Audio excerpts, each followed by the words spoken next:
Hello everyone, this is Moshe, the Electric Israeli on FSD. If you're new, please subscribe and help me change the world one electric car at a time. Thank you to all of my supporters. Follow me on X, and if you're in the market to buy a Tesla car, please use my referral code. All the links are below. Once in a while, I do videos like this one, and I like to do videos that I have personal experience in. I try. I can't own every electric car in the world, but I try to drive one to see if I like it. But I have to tell you that after owning Tesla cars since 2018, two Model 3s, two Model Ys, I have an order for the Cybertruck, obviously. And a couple of months ago, I leased a 2023 Model 3 standard range LFP battery. So just quickly, if those of you who don't know, an LFP battery is iron based, okay? As opposed to the lithium ion, the most common one, it's called NMC, which is based on nickel, manganese, and cobalt. So this is basically the main difference between them. Now they have a lot of fundamental differences that you should take a look at. So if you're, let's say, in the market if you want to buy a Tesla Model 3 or any car that has lithium ion NMC versus LFP, lithium iron phosphate, here's what you should consider. So take a look. This is the Model 3, Tesla Model 3 standard range, okay? First of all, the price, number one, the price, I call it 39,000 versus 46,000, okay? 39 versus, so this is a $6,000 difference, okay? Now, you say, okay, for the $6,000 difference, look what I get. I get 341 miles as opposed to 372, okay? So that is 70 miles different. 7 miles is a lot of miles. There's no question about it. But I own both. I have the Model 3 long range and I have the standard range. Now, this car, the standard range, you can charge to 100%. It has 272 miles anytime you want it. This one, you can also charge to 100%, but if you do it too often, the battery will be shot. So it's recommended that you charge it to 80%, okay? 80% of this and 100% of this is basically the same amount of miles, more or less the same amount of miles, and yet you still have a $6,000 difference. Now, everything else it's the same in terms of pricing, colors, whatever you want, autopilot, whatever it is that you want. So there is no difference. Now, if we go to other specs, and you see, I'm not trying to convince you to buy one or the other. I'm just trying to show you, based on my experience, what it is that makes the difference. And is $6,000 worth for you? So the daily miles, like I said, is the same.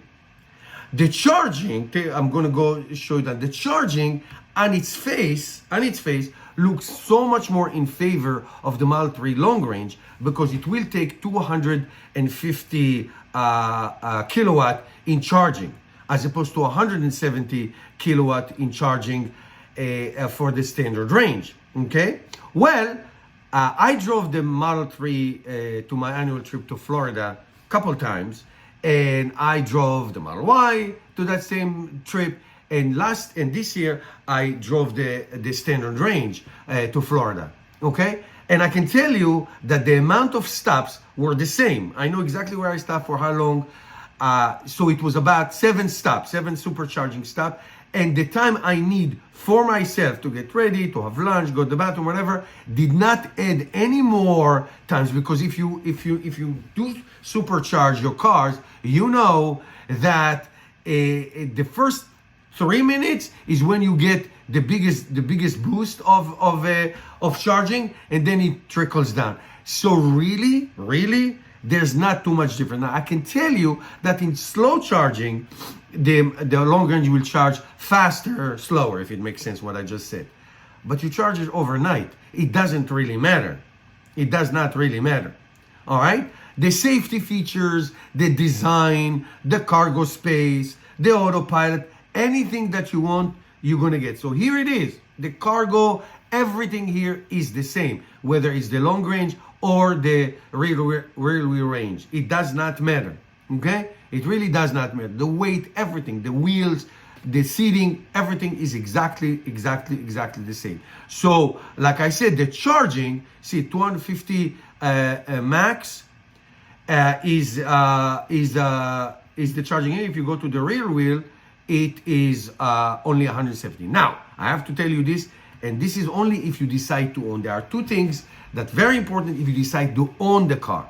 If you own the car and you want to keep it for a long time, in the standards you get 8 years, 100,000 miles warranty for the battery and drive unit. In 4 years, 50,000 miles, what we call bumper to bumper. It's not the case in the long range. In the long range, you'll get 120,000 miles for 8 years. The 4 and 50 is the same. So that is one big difference. The other big difference that I want to mention to you, and this is a huge plus for the LFP.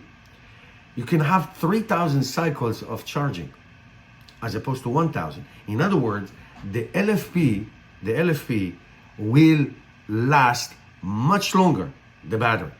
Now, if you live in a cold state, like I am, the long range, okay, the NMC will perform much better.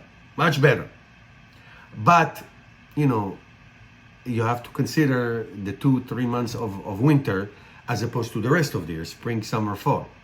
So, I am telling you, if $6,000 are very important to you, and if you daily drive, whatever it is, the standard range Model 3 is fantastic. Now, why am I not talking about the Model Y? Because the Model Y in the United States standard range has the 4680 batteries, which are NMC batteries. Not around the world. Abroad, where the batteries come from China, there is a standard range LFP versus a standard range NMC. So the comparison that I did for the Model Y is true if you are abroad, not in the United States. Okay? Interesting, huh? Thank you guys for watching. See you in my next video.